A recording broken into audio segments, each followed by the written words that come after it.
Pink Floyd concert ticket from 1989, that would be worth something today to a collector, right? Andrew, is it true that Snoop Dogg is sort of behind this app? What's his involvement? Yeah, so he is a co-founder. It's basically Snoop and Sam Jones. 20 years in the music industry, like MTV and Vivo, just to name a few. Oh, and Universal Music Group. Andrew, your passion for music and tech. I agree with you. I think it's just coming. It's just not something that North America's used to. Because you're right, in Asia, they're tipping, they're sending flowers, Exactly. But the content has to be valuable. Of course. There's obviously amazing things that you do with edits. They're quick, snap, snap, snap. You got great visuals. Going live in general, it really gives you that deeper connection because you're raw, you can interact with your audience. And just see so many similarities when it comes to musicians, content creators. Now we've got actors in Hollywood striking about owning their images, their work. What do you think of this? You look at where it comes from. It comes from the money makers and it's greed, right?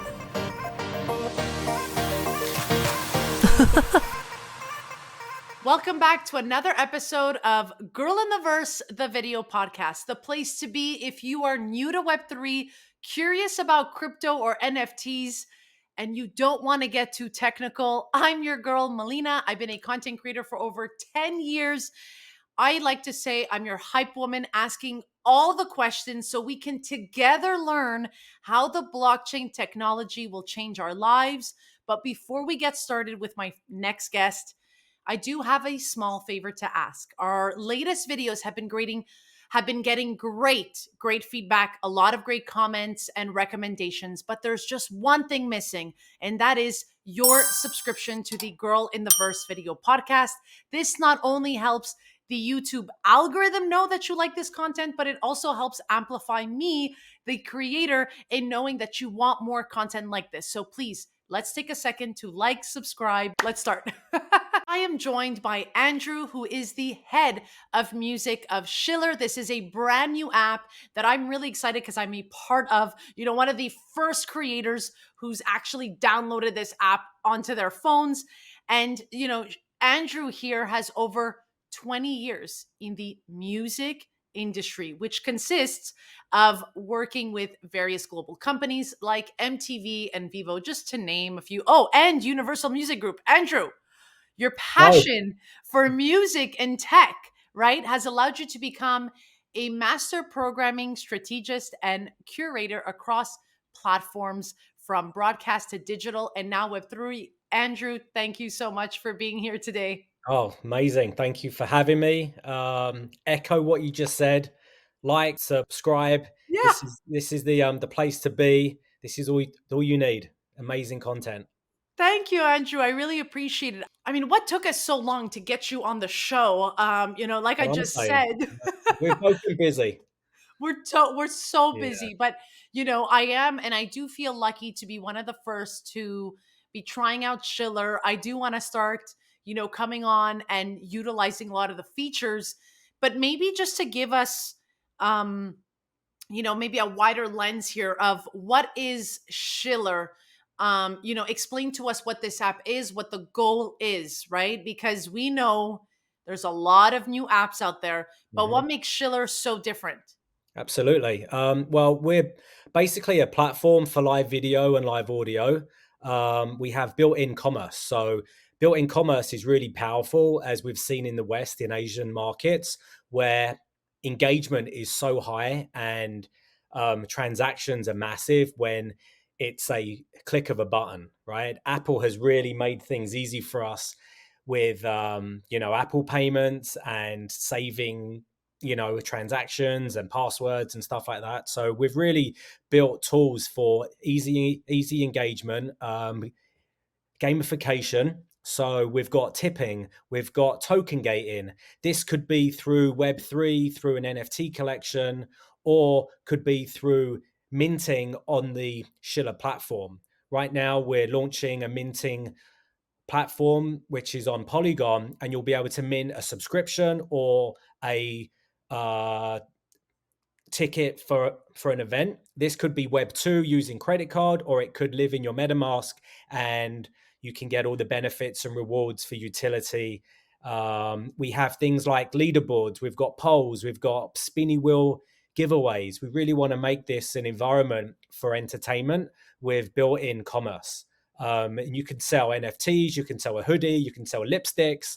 Um, Yes. we are releasing this week audio slash video. So you'll be able to go live on video and almost like accept callers where you can bring in people that are audio as well.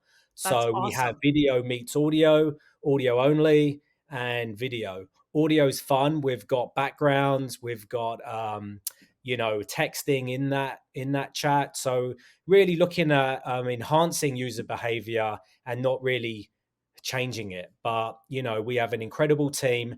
They are in China. Some of the founding members of Musically, which became TikTok. Sam Jones, our other co-founder, built the commerce integration that is in social apps. So his other company, powers the commerce that is built into Shiller.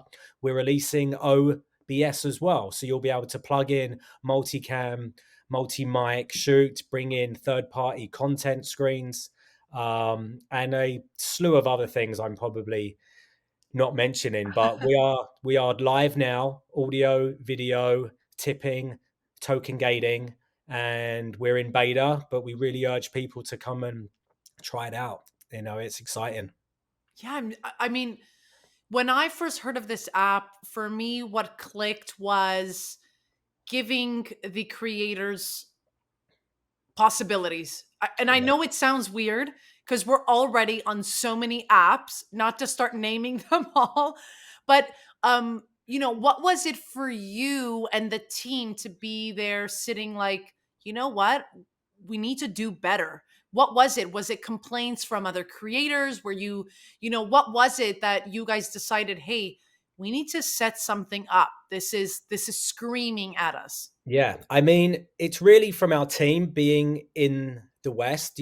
Sam Jones is English, but he lived in China for many years, and they've embraced the culture of live streaming, and literally they are 10 years ahead.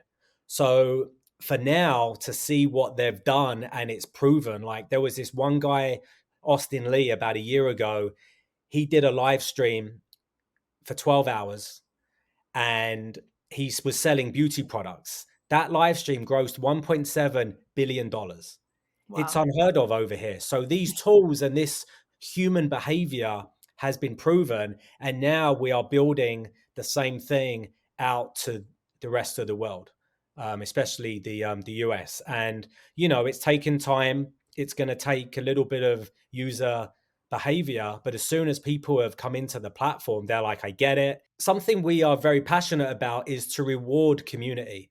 So whether that's like an affiliate fee that you would get if you were to sell their products on a Etsy page, whatever it is, right? So if you're a community member and you share that link and you transact with that creator, we want to reward you for your efforts. So I think that's really powerful, and that is a proven model in Asia, and we're looking to really bring that into the Schiller platform. So not So only can creators get a reward, but the community can get those benefits too. yeah, so that's what I wanted to just hash out is that the person who's interacting with the person who's live can also get rewarded. So it's a win-win for both sides. 100%, whether it's a financial kickback or discounts, rewards, in-app platforms. We have shillings as our in-app currency. It's a one-to-one value, but if we were to go into a tokenomics and have our own kind of token, that's what it would be used for. But yeah, I mean, it's easy because digital assets are basically air, right? So it's easy to give rewards and benefits when you don't have to worry about shipping and manufacturing and things like that. Now, Andrew, is it true that Snoop Dogg is sort of behind this app? What's his involvement like? Yeah, so he is a co-founder. It's basically Snoop and Sam Jones. I have not got to meet Snoop yet, but Sam, we got to hook that up. I got to come out to LA to the compound.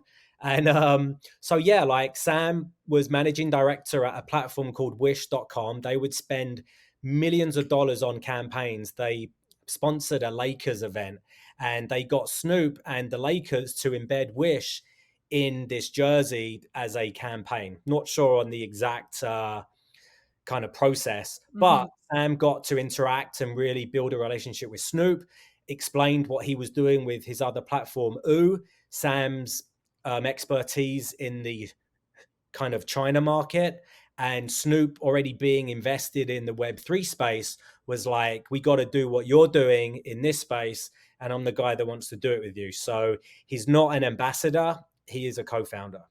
I love that. I love knowing that. I mean, Snoop is, one of the first in the space to have just embraced Web3. Now, Yeah. you also come from this music industry. What do you think is changing, for those who are in Web2? Why do you think, because I'm just seeing a lot of musicians, a lot of artists jumping in on the Web3 wave. Why do you think that is? What's been going on in the music industry that's getting artists to feel like I need to get on this new wave of technology?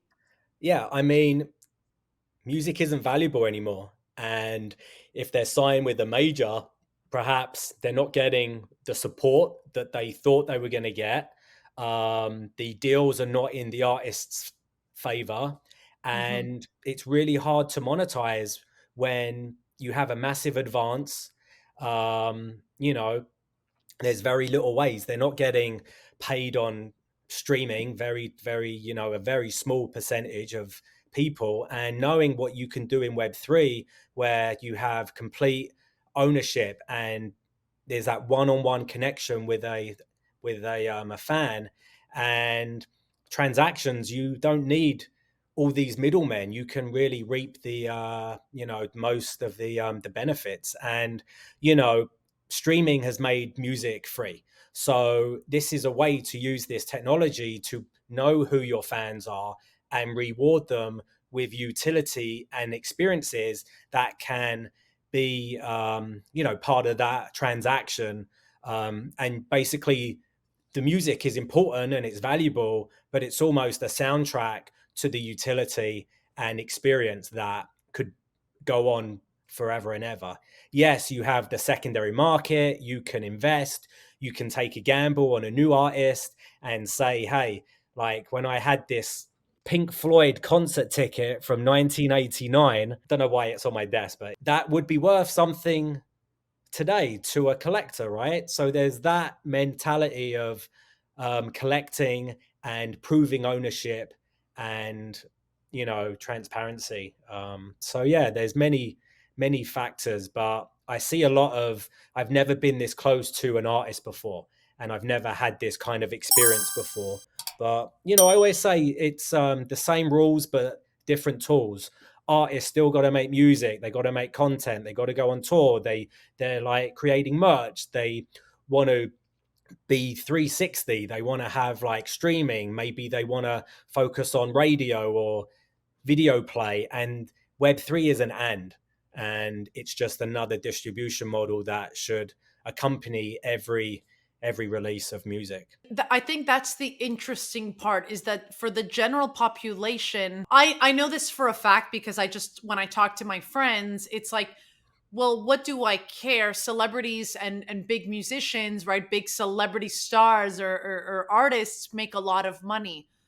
But, what would you tell someone who thinks this way, right? Because I look at this as a creative job, right? Like, just like I myself as a content creator, I feel for musicians as well, because Right. yes, you are, hundreds of streams, thousands of streams, millions of streams, but yet you're not making, it's not coming back to you in that monetary way. And I will say too, I think the aspect of the utility, I think a lot of fans of these artists just want to have that moment with their favorite celebrity, right? Like, Yeah. yes, we love the music, but wouldn't it be great to go have dinner with your favorite artist? Like, wouldn't that be? That'll be nice. Yeah, yeah. And a lot of those experiences have always been here. Radio radio contests to get to meet Taylor Swift backstage, and there have been dinners and things like that. So experiences have been there, but yes, it's the artists that can sell arenas and have millions of streams and are getting those checks through Spotify. If you're not one of those, you need to think about how valuable your time is and what makes sense for you. So, you know, you might have 1 million followers on Instagram, you do a live stream and 50 people show up. So then you got to figure out, why is that? How can I bring them in? Are they my true fans? I have to rent those fans to connect with them on Instagram because I can only reach 4%. Then I got to pay Instagram to connect with them.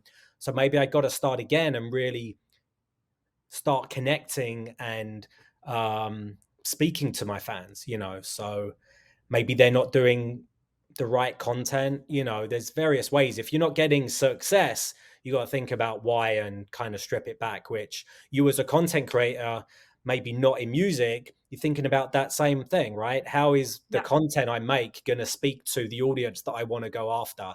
And this piece of content got so many likes and comments, which are better than, that's the interaction that you want to comment. What was special about that particular post, and how can I feed on that? So Yeah, it's you're not. absolutely right. Yeah. I think the same things all the time, and it's sort of what I'm teaching within my, Creativerse Hub, is how to get people to connect with their audience. And you said it best. I mean, you can have 1 million followers, but if only 50 people are showing up, is that a real number? Like the 1 million followers doesn't matter. What matters is who's showing up, right? You're right. Snoop actually post this thing I reposted was, if you're famous on Instagram, it's like being rich on the Monopoly. So you need those interactions. You need to figure out who your 5% of your the super fans are, and how can I grow that 5%? Because I don't think we should just stick to that. There's that thing about 1,000 true fans, or now Yeah. it's even less, right? You don't need that many people, but why not go bigger? Why not learn why you have 100 fans that are interacting with you and just expand? Now, I also want to get in on this Hollywood strike Oh with the man, writers and the actors. yeah. What do you make of this? For me, I just see so many similarities when it comes to musicians, content creators. Now we've got actors in Hollywood striking about owning their images, their work. I'm sure AI will be able to replicate my voice. I think I've put out a lot of content for it to be able to You could probably replicate do my it today. voice. Yeah, you could probably do it today. Probably do it today. Exactly. So what do you think of this? Do you see similarities too when it comes to, what's going on in Hollywood with music industry? Oh yeah. You look at where it comes from. It comes from the money makers and it's greed, right? Same with the chairmans and the presidents of the labels. Not all of them. I'm friends with some, right? But you look at two ways. How can they make more money without putting out that amount of money, right? So yes, it makes sense for them. It sucks for the actors, but they could really do it without using a human face and voice, right? You look at the Live Aid scene from Bohemian Rhapsody. They didn't get 60,000 people in that stadium to replicate that. They probably got 2 rows, and they just, if you look back, it's, an image. So I think if we can, or they can dictate through this strike a fair deal, I would love to make money when I'm asleep. So if I can license my image and it's reused without me being there, I make money when I'm not around and I could be sleeping. It allows me to focus on another kind of entity.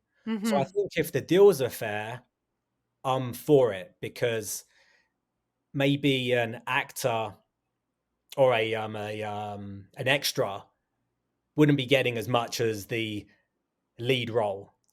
So I think it makes Yeah. sense, and it could be a good income for actors in the extra in the extra business. You mentioned the Black Mirror, right? Yeah.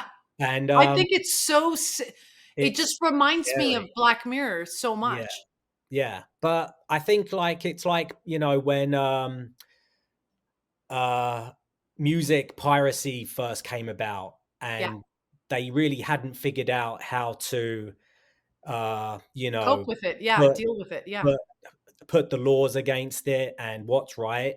And I think AI is going through that same boat where they just have to figure out the legality of using someone's likeness, and you should have the right to consent. Yeah. And if you consent, you can't say anything. Yeah. So I just hope those laws are in place, because it does suck. And, for these both massive entities to strike, I read the first time since like Yeah. 1960 that it's It's happened. it's Um, pretty wild. But yeah, I mean, what I'm just happy to see people talking about it and being vocal about it. I think yeah. It, in it needs terms to of this happen in this early industry, phase. exactly, Yeah, because years ago we did not, right? Like I worked in news and I you would never catch me going online and petitioning about these things. yeah, Luckily I see yeah, social media as such a bonus for a yeah, lot of us because we're starting to get like the truth out of people, right? So yeah, I just see this as eye opening. I also do think that perhaps, we can sort of lend our faces a bit like what we're sort of doing with NFTs. I mean, I haven't figured out how yet, but I think crypto and blockchain may potentially help us out here with this because I'm just thinking about season 6 Black Mirror, which is Joan is awful when she signs the terms and conditions, right? And yeah, she doesn't know what she's signing really. And how many of us are signing terms of yeah. conditions without really reading? All of us. You've got to read So, the small print. yeah, so I agree with you. As long as there's a way where you can use the likeness, as long as I agree, or that I accept you putting my face on this product or this brand, or it's not Yeah, something coming out of the blue. Yeah, I think, people can make a lot of money as a residuals on that. And I think using blockchain technology can really facilitate those instant payments, and you to know where your content's being used, and the ability of not having to keep following up on payments. I see something similar in the music space where, yes, someone released a Drake song or a Rihanna song, right? yeah, And those were pretty good. Those went on streaming platforms, they took them down. There was a company that you can use AI to take your voice. It's at its crispest levels, right? If you're in the studio, you're recording a song to get other parts of that track 500 times, right? Save your voice. They say use AI to create your voice once, figure out the arrangement instead of you.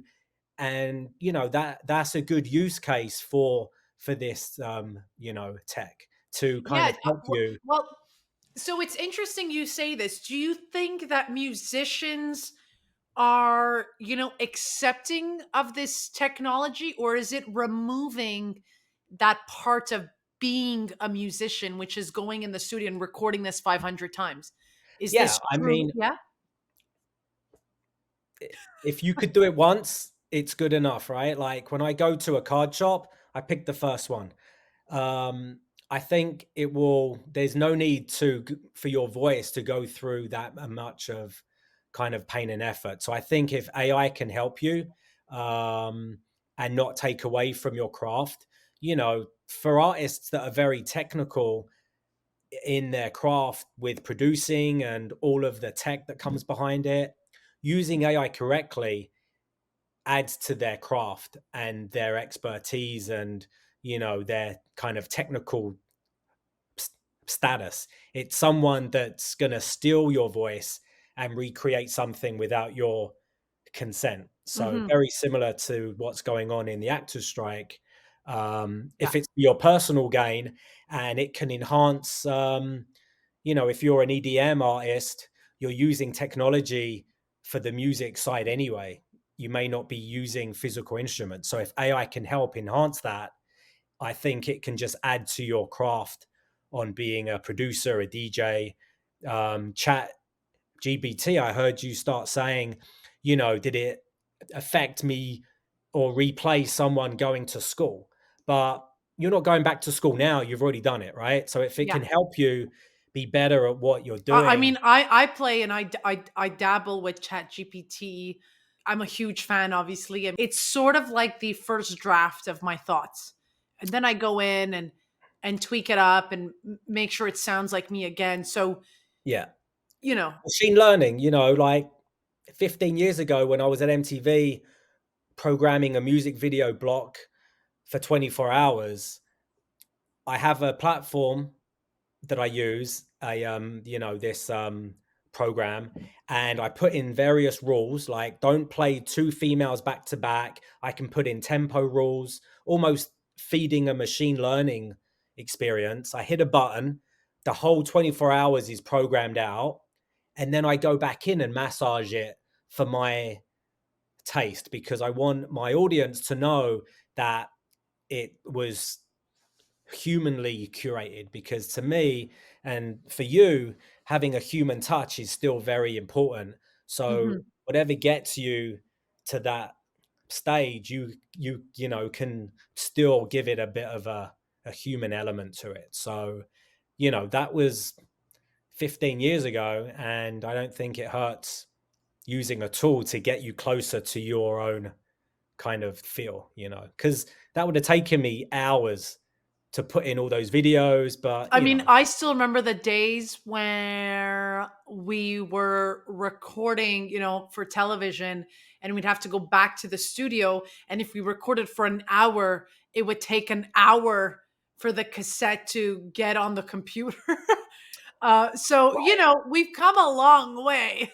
same instinct. Yeah, like something was created to help speed up that time to make things easier for you. Yeah. I And love it's that. I love inevitable. looking at this like Yeah. this, Yeah, looking at like AI like this. Yeah. this is the evolution of technology. If you look at, entertainment and tech, music and tech have really run parallel, and I believe we are where we're supposed to be. Human behavior is changing and we're getting smarter. And I think blockchain, some elements were released a little early for human adoption. Yeah. So we're scaling back. We're taking out the buzzwords. We're kind of masking technology, but on the back end, it really makes things simple, easier to use, fun. For a user, you just push a button. You don't need to know how things work. Yeah, that's how I see it too. Now, let's go back to Schiller and this platform. Yeah. Obviously, for creators, I want you to maybe tell us how is this going to help creators, getting on this platform. I mean, look, Threads came out just a couple of weeks ago and people were DMing me feeling already so overwhelmed. Melina, do I need to be on this new app, right? Yeah. We already know it's hard for people to download a new app, get on a new app, figure it out. What do you think is going to change here with Schiller, for creators and then for the user?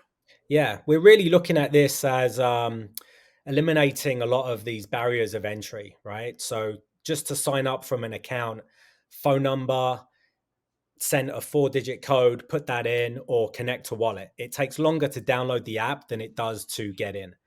Um, you can get into a stream or a room or a Shiller, whatever we call it, to with the live URL link without signing up, without downloading anything. Copy paste this link to your browser, you're in.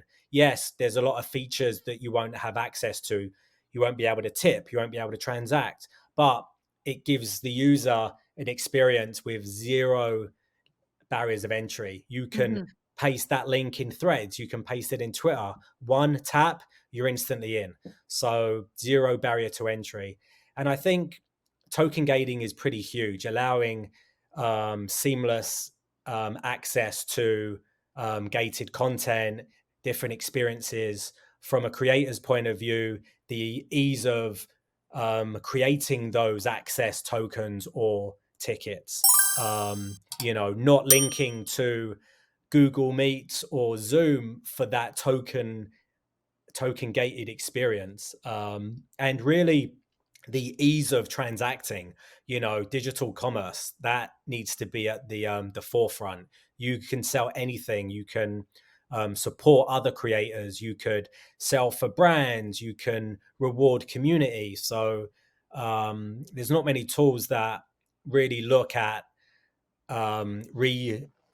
rewarding community as well as creators. Andrew, why token gating? So we've got apps already like Patreon. And I say this Yeah. because a lot of my friends, when I tell them, the reason why I'm into blockchain is, first of all, owning my work and letting it be known that it's mine, right? So having that digital imprint up on the blockchain.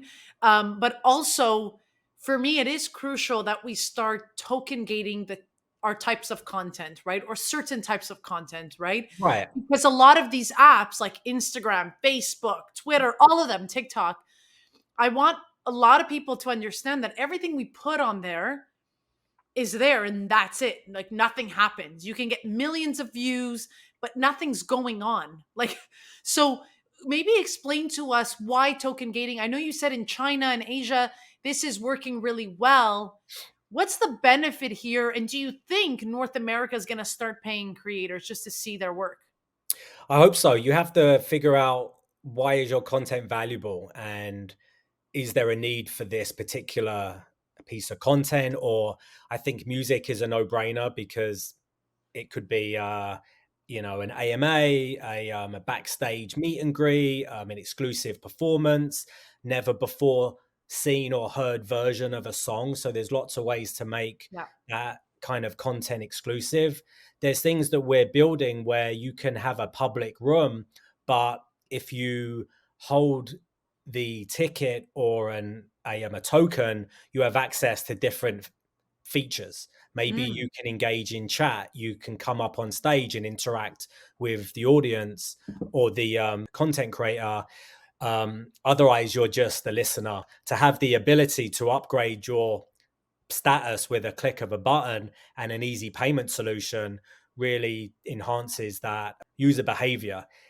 Tipping, I think, is really powerful. The way that we're showcasing tipping across a screen really urges other people to be like, I want to get recognized and shown, or I want to tip more than that guy, right? So um, I just mean, we're seeing it a bit on TikTok, a right? little We're bit, yeah, seeing it, but not, it's still not, I would say, the norm. Like I know that my friends are like, why would I go tip this person? But I agree with you. I think it's just coming. It's just not something that North America's used to. Because yeah. you're right. In China, in Asia, they're tipping, they're sending flowers, Exactly. But the content has to be valuable. of And course. I see a lot of people in spaces giving away content, hosting rooms every day, hours, talking about what they had for breakfast. And their time is valuable. And I feel like they can, it can't go on forever where they're not looking at their content as a value. Mhm. So we're just trying to make it very easy and seamless, engaging, fun. As a team and me personally, I really put myself out there in helping content creators brainstorm about ways that they could go live, how to change things up. I've got years of experience. Not saying I'm an expert on anything, but We're we're all really, experts. yeah. Andrew, I'm correcting you. We're experts because of the years we have behind us. We've learned something, and I'm sure you're going to be able I to was teach being me humble. Yeah, yeah. something. He's like, I'm being humble. I'm correcting you. Yeah. But, I'm willing to give my time for free to help empower content creators monetize. And, we're a very small, approachable team that really wants to put creators first. We're not an ad supported company. We don't take anything off of tips. We don't interact in the transaction value of third party commerce. So if you were linking to OpenSea or Shopify, that's between you and them. We're just embedding and making that transaction easy for you. That's So awesome. we are really just trying to help content creators. What's to come? I know you said a few things. Yeah, What's so we to have a come release for Shiller? very soon, which will be which I'm really excited to experience the video and audio combined rooms, because I think that will be really cool for musicians that don't want to take away from their visual, but they want to have people come up at the same time. You know, you're probably using that experience with a StreamYard by linking three apps together, right? Yeah, So I feel like that could be a really good thing. I think OBS is massive with the ability to token gate through minting digipasses on the Shiller platform. We have some incredible teams on the back end that are building moments in these digipasses. So it's not just going to be a ticket. You'll be able to really have content that will really enhance that kind of ownership of creating and purchasing in that kind of ticket, whether it's for a subscription or a one of one like masterclass. We're really thinking about ways to make everything more valuable and a better experience. So yeah, um, less than a week we have version 2 or version 1.5, and then hopefully by August, mid-August, we'll have digipasses, OBS. You'll start reading a lot about us. We'll start doing some really big marketing plays. Hopefully Snoop will be in his daily room. I love that. But right I now we're can't in wait. beta. We're using people like you to really test and give us feedback, but we are live. I can't wait. I did lives for so long on television, but this is going to be so different. This is, you know, even though I've been a content creator for a long time, there are moments like this where I do feel like like a fish out of water, right? Like this is going to be new for me to go live on Right. an app and then just like Yeah. do my There's, spiel or whatever, there's but I'm obviously, excited to try it. yeah, there's obviously amazing things that you do with your kind of edits.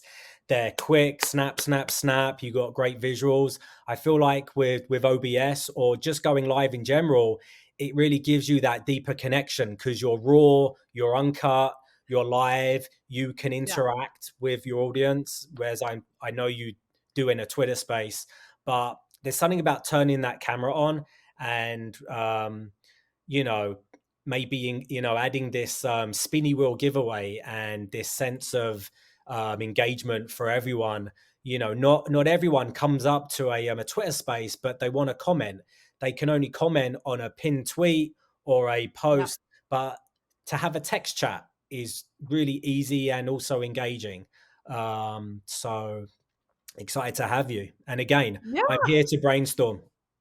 I'm so excited, Andrew. Well, of course, before we go, I do want everyone today to go and download Shiller. It's now available on Android as well. Soon Apple, Android. Android. Soon Oh, Android. soon. Yeah. But Soon, maybe by the guys. time this is released, so check. We are on Yeah. desktop and Apple at the moment. You're on where? On the desktop, a browser. Oh, okay. Desktop and the app. Oh, I Yeah, didn't even realize you're on desktop. Okay, good yeah, to know. yeah. So, but I do want to invite everyone, of course, to download the app, okay, Shiller, and go try it out, test it out. Come find me, come find Andrew, come say hi to us up on Shiller. The juiciest conversations are happening up in the DMs. I don't care which platform you are on. Everyone loves to chat in the DMs. So come say hi to me. Tell me your favorite part. Tell me how you're going to utilize Shiller for your content. How are you going to engage with your audience using Shiller? Andrew and I would love to hear it. And of course, if you guys have more questions about this app, I encourage you to drop them down below. Who knows? Maybe we could get Sam, maybe we could get Snoop Dogg one day to come on the show and answer your questions and maybe show us live how they're utilizing Shiller, right? Andrew, I think this could happen. Let's do it. I will push for it. As always, you can come find me on your favorite social media app. Please like, follow, and subscribe. And I will see you guys next time. Bye. Thank you.